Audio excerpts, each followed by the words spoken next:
यवतमाळमधील मुलींच्या तस्करी प्रकरणी दुसरी ऑडिओ क्लिप आता समोर आली आहे। भाजप जिल्हाध्यक्षांनी पोलिसांकडे ही ऑडिओ क्लिप दिली आहे। तपासात सहकार्य न करणाऱ्या मुलीची दुसरी ऑडिओ क्लिप आता समोर आली आहे। मुलीची चौकशी करण्याची भाजपने मागणी केली आहे।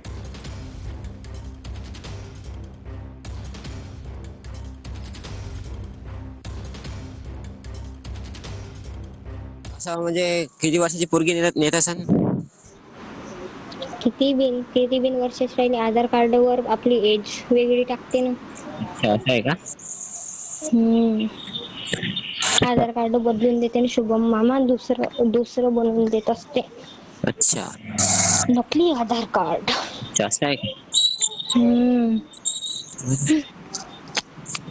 बरं, काय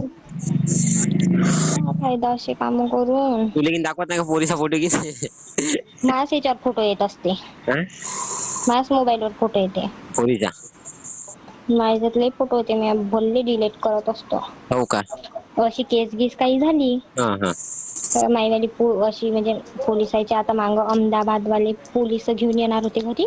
हा हा, असं काही माहित झालं कारण की मला 18 वर्ष पूर्ण होऊन आहे ना। हा हा, मला नेते ना विचारपूस करायला जेलामध्ये तिथं ठाण्यात।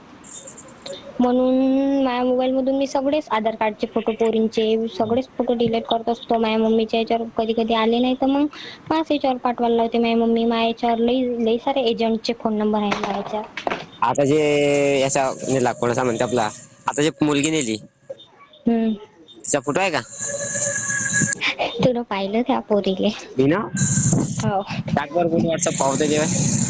मी सांगतो ना तुला तोंडानं। मग सांगतस आहे कोणतं? कंचन। कंचन? हे नाही का रे, पुढचे घर पारडी वे का कोण होती ती लहानची पोरगी ते? लहानची नाही रे, मोठी आहे ना माया एवढी। हो, तू एवढी खायची ते एक ढेबरचं पोरगं राहते ते वाली लहानची?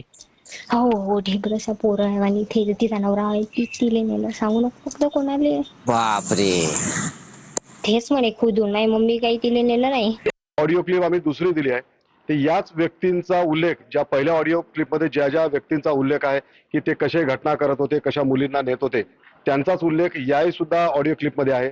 या ऑडिओमध्ये उज्जैनमध्ये सुद्धा यांच्यावर एक गुन्हा दाखल झाला होता असा सुद्धा उल्लेख आहे। या ऑडिओ क्लिपमध्ये ती मान्य करते आहे की तिच्याजवळ अनेकांचे नंबर, अनेकांचे नावं, अनेकांचे फोटो होते, परंतु पोलिसांच्या चौकशीच्या धाकामुळे तिने ते वेळोवेळी डिलीट केले आहे। या कदाचित या सर्व डाटाला जर रिकव्हर केलं तर पोलिसांना योग्य दिशा मिळू शकेल।